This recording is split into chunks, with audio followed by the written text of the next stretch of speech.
El gran filósofo Peter Kreeft, en su gran producción literaria, tiene una serie de libros muy interesantes que son Cuando Sócrates se encuentra con, y por ejemplo hay uno que dice, Cuando Sócrates se encuentra con Jesús. ¿Qué diálogo tendría Sócrates si viviese o hubiese conocido a Jesús? ¿Cuál hubiera sido su diálogo con Jesús? Lo mismo quiero plantearles hoy, pero de otra manera. ¿Qué nos diría Sócrates hoy en día? Vamos a decir que Sócrates queda criogénicamente congelado y hoy en día se despierta y pasa a ser un inspector de escuelas. ¿Qué le diría Sócrates a la educación moderna después de ver muchos y muchos colegios, escuelas, universidades?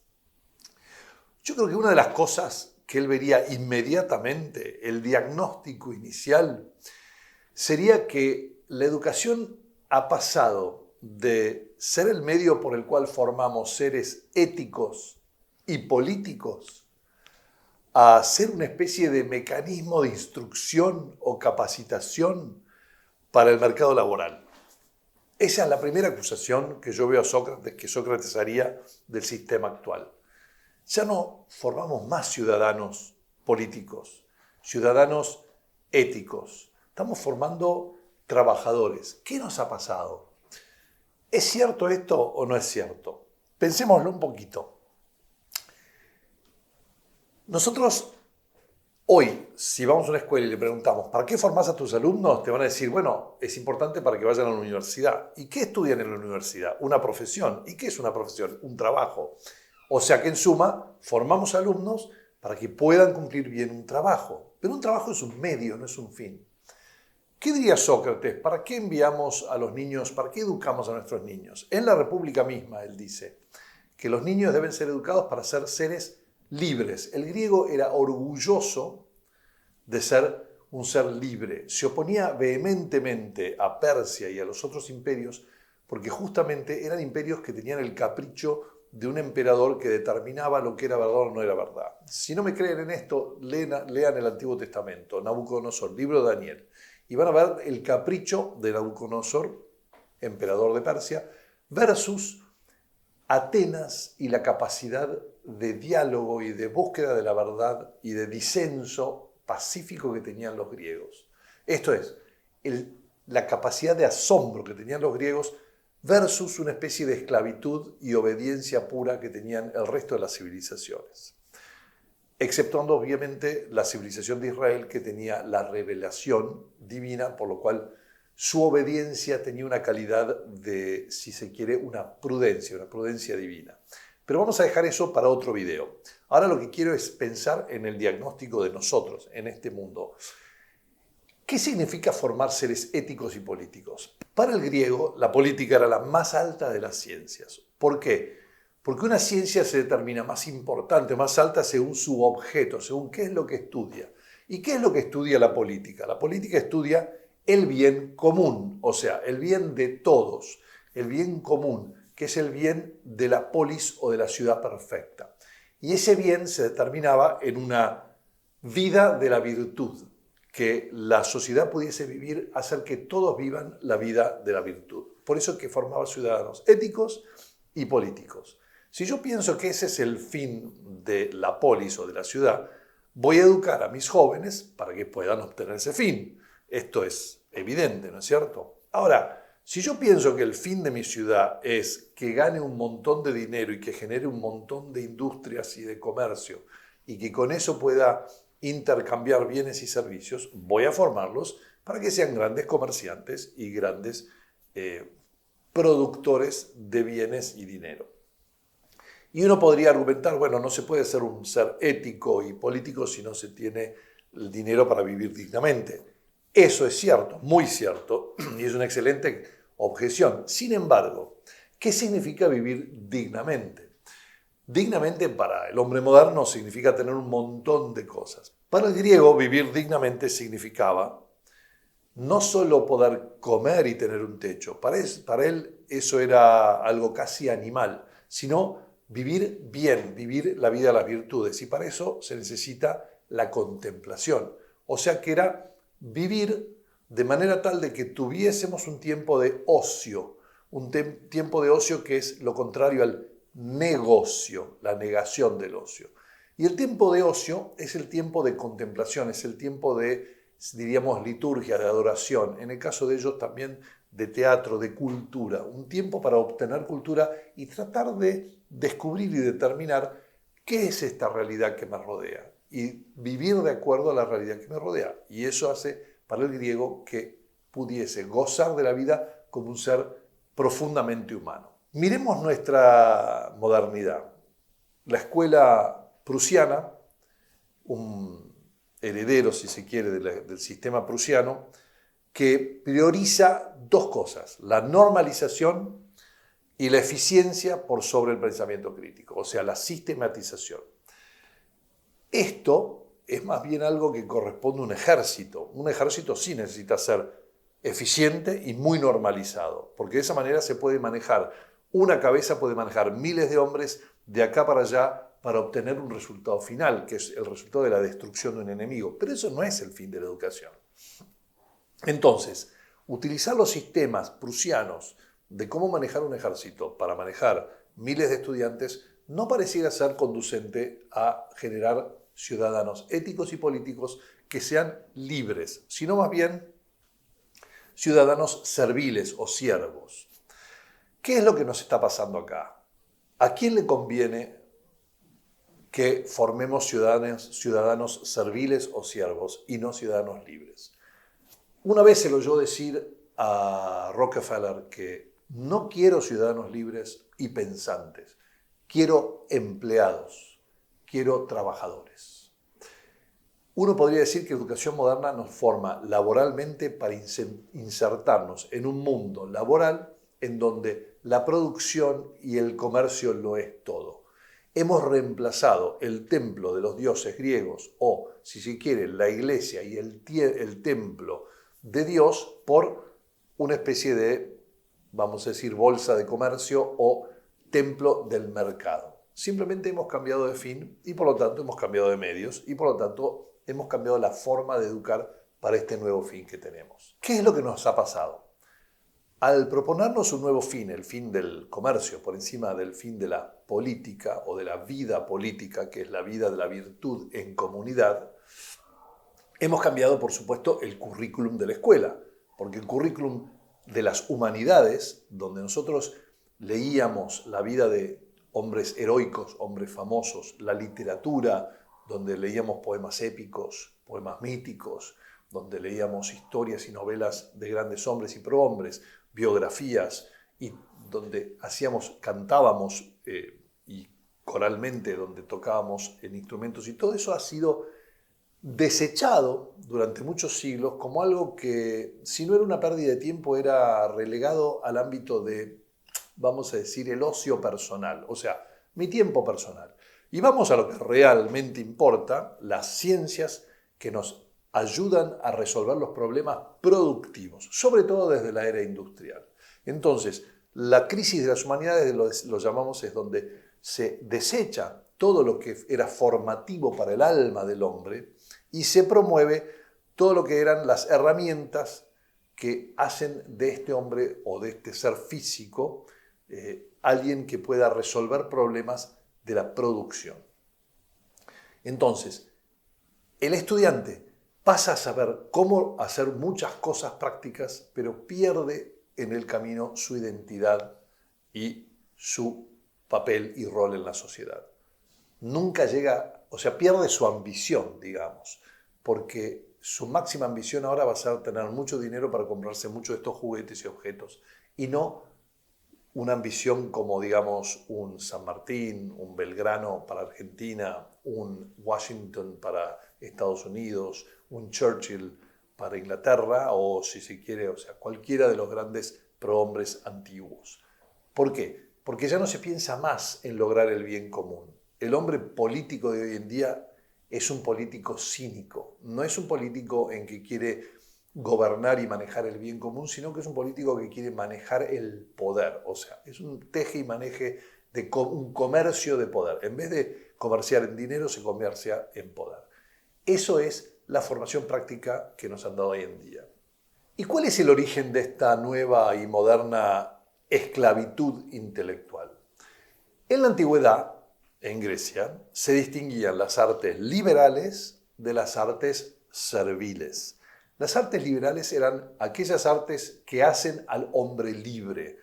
Todo hombre libre debe saber estas cosas. Esas eran las artes que ahora las voy a enumerar. Y por otro lado, todo lo que era útil o se hacía para un propósito ulterior de utilidad pura o práctico, eran las artes serviles, o sea, de los siervos. Para Aristóteles, por ejemplo, en el orden político, y esto les va a dar una idea cabal de cómo hemos subvertido el orden antiguo, para Aristóteles el orden político era: el filósofo era el hombre que podía ver toda la realidad realísticamente y por lo tanto el hombre más prudente porque podía tomar las decisiones honestas y realistas sobre la realidad que conocía. Y como el filósofo era un gran observador y contemplador de la realidad, era un hombre que podía ver todo y podía adaptar, si se quiere, sus decisiones a esa realidad que veía. En el siguiente orden de importancia estaba el estratego o el general. ¿Por qué era importante? Porque el general también tenía que ser hiperrealista y ver la realidad de lo que él tenía para defender esta ciudad, esta Atenas, si se quiere, que manejaba este filósofo. Ese estratego o general era siguiente en el orden de importancia o de honor o de nobleza, si se quiere, en la antigua Grecia. Por debajo de ellos estaban los artesanos que creaban desde las cosas, la materia prima, creaban cosas bellas, buenas, cosas duraderas, cosas que apuntaban a lo trascendente. Si se quiere, capaces de elevar la materia sacramentalmente a algo que apuntase a algo más sagrado. Los artesanos, luego de los artesanos, los comerciantes que comerciaban con, los productores, perdón, que producían bienes y servicios a partir de materia prima. Por debajo de ellos estaban los comerciantes, que no producían nada y que comerciaban de la mano derecha a la mano izquierda, compraban y vendían las cosas que producían otros. Y por último, y Aristóteles lo llama como desecrables, es la industria de las finanzas. Estaban los cambistas, los que cambiaban dinero y hacían de un medio, que es el dinero, un fin. Y Aristóteles decía que eran desecrables porque estos no tienen fin, porque un medio no puede ser nunca un fin y por lo tanto es infinita la cantidad, la ambición y la cantidad de dinero que se quiere tener. Y no es algo que no es algo que está hecho para el bien del hombre. Ese era el orden griego. Pensemos el orden hoy en día. ¿Cuál es el ministro más importante en la política hoy en día? El ministro de Economía. O sea, las finanzas manejan la economía. Entonces ahora tenemos finanzas arriba, producción siguiente. Los artesanos son, simpáticos y están un poquito por debajo. Y por debajo de todo están esos filósofos. Y al pobre militar se le paga poco y nada. Entonces, ¿qué es lo que nos ha pasado? Hemos subvertido las artes liberales y hemos dado importancia a las artes serviles. Entonces, hemos generado una sociedad de gente servil, no libre y pensante. ¿Por qué esto? Porque una persona libre y pensante es peligrosa. ¿Para quién? Para un sistema democrático en donde las opiniones, la mayoría es importante que se imponga sobre minorías. Eso por un lado. Y por otro también es a veces peligroso para si tenemos una monarquía o un gobierno de pocos, para aquellos que están en el poder. Entonces, ¿cómo se traduce este nuevo orden en la escuela? Se traduce que el docente pasa a ser un vigilante, un manager, un gestor y no un pedagogo o alguien que realmente, un padre putativo, alguien que realmente puede educar a los niños y sacarlos de ser infantes a ser adultos que puedan involucrarse en la vida política y ética de la ciudad. El profesor ha perdido su autoridad intelectual y se convierte entonces en un gestor de conducta y de productividad. Tiene que asegurarse de que estos contenidos están producidos, hechos, check the box y fabricados. Si no me creen, vean el excelente video de TED Talk de Ken Robinson sobre la escuela ha matado a la productividad. Pero también tengo un excelente video, si quieren, se los dejo acá arriba, sobre los 10 venenos que están matando la imaginación de tu hijo. Y ahí van a ver muy bien cómo este sistema poco a poco va haciendo de sus hijos, van pasando de ser seres libres en la juventud, en la niñez, y pasan a ser seres serviles o siervos o gente preparada para ser empleados toda la vida. Lo que me interesa del video de Ken Robinson también es que él nos muestra muy claramente y muy gráficamente cómo el sistema escolar moderno fabrica estudiantes en serie. O sea, sin las humanidades forman siervos en serie, empleados. Al decir de Rockefeller, gente trabajadores y no gente pensante. ¿Cuál es el riesgo de pensar? Primero es el miedo a la criticidad. ¿Qué significa esto? Que enseñar a pensar es un riesgo porque cuestiona la realidad actual, imagina realidades diferentes, propone cosas nuevas y a la gente no le gusta cambiar.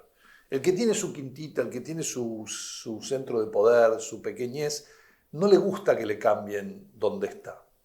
En cambio, eso es una de las grandezas de Grecia, que se animaban siempre a discutir el status quo y el orden actual, para siempre poder mejorar.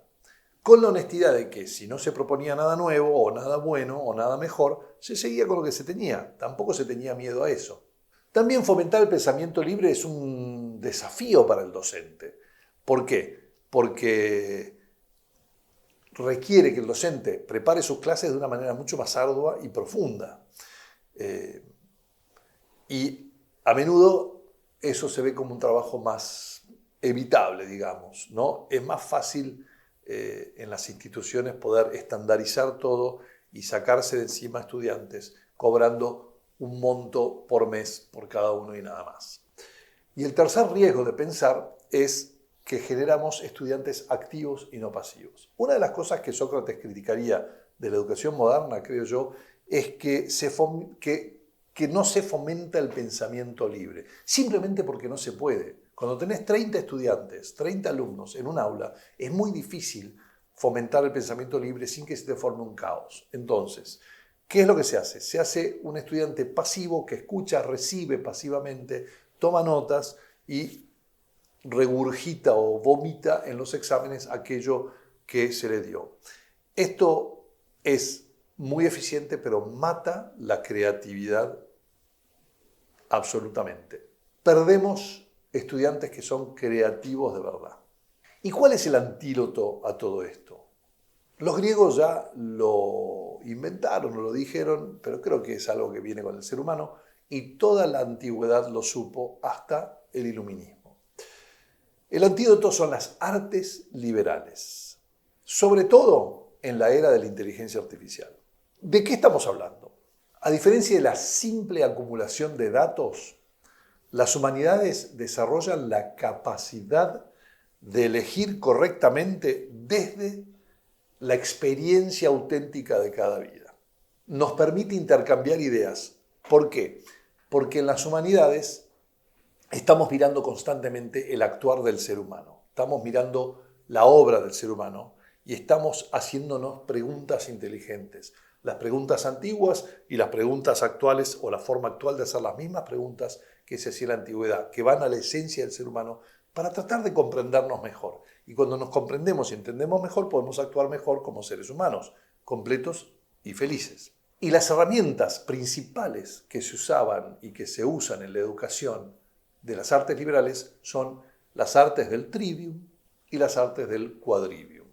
Las artes del trivium son las artes cuyo objeto es la palabra, la gramática, la lógica y la retórica. La gramática, la lógica y la retórica nos permiten nombrar las cosas y darle sentido a las oraciones que utilizamos nombrando las cosas para poder formar los silogismos adecuados para poder ir aprendiendo y acumulando sabiduría. Pero ¿sobre qué tratan todas estas palabras? ¿Qué es lo que nombramos? Nombramos cosas, nombramos las cosas que nos rodean, sean físicas o metafísicas. Y entonces, para ello estaba el quadrivium. El quadrivium son las 4 artes de aritmética o la cantidad, o si se quiere la armonía en la ecuación, la geometría, o la magnitud, o la armonía en las formas y las proporciones, la música, que sería, si se quiere, la armonía no solo en cantidad, magnitud, en las proporciones, sino en el tiempo, y también la astronomía, que vendría a ser esta armonía en todo el cosmos creado que nos rodea. Digamos, la física como la comprendemos hoy modernamente. Estas artes del trivium y del quadrivium era casi todo el currículum que hacía un hombre antiguo para ser libre. ¿Por qué? Porque si podía nombrar las cosas en la realidad y comprender cómo funciona la realidad, podía adaptarse a esa realidad y adecuándose a esa realidad podía actuar en armonía en la comunidad. De hecho, de alguna manera podemos decir que así como la gramática es armonía en el nombre de las cosas, que el nombre corresponda con la realidad de la cosa, y la lógica, la armonía en las oraciones o silogismos, o si se quiere la relación entre estos nombres con oraciones completas, también sería la retórica, la armonía en la comunidad, o sea, en la capacidad de poder intercambiar ideas de manera pacífica para poder realmente vivir una vida política armónicamente. Fíjense como que para el griego todavía no apareció en ningún momento producción, cartillas de eficiencia, no le interesaba, qué sé yo, no sé, no vivía para generar dinero, sino que vivía para ser un ser humano. Entendía que él era más importante que los objetos, no eran los objetos más importantes que él. Y hoy vivimos en una época, desde la cuarta revolución tecnológica, de la inteligencia artificial. Fíjense que todo lo que es servil, todo lo que es repetitivo y práctico va a ser reemplazado por las máquinas, por los robots y por la inteligencia artificial. En cambio, aquello que es liberal en el sentido de que me hace libre, es imposible que lo haga una máquina. Es lo que es profundamente humano. Por lo cual, las artes liberales son, si se quiere, la manera ideal de entrenarnos para manejar la inteligencia artificial y no al revés, que la inteligencia artificial nos maneje a nosotros. ¿Cómo recuperamos el aula entonces? Pensemos en el aula como una comunidad de aprendizaje, donde el maestro, más que maestro es el autor tal vez del libro, sino que el maestro es un tutor, es el mejor de los alumnos.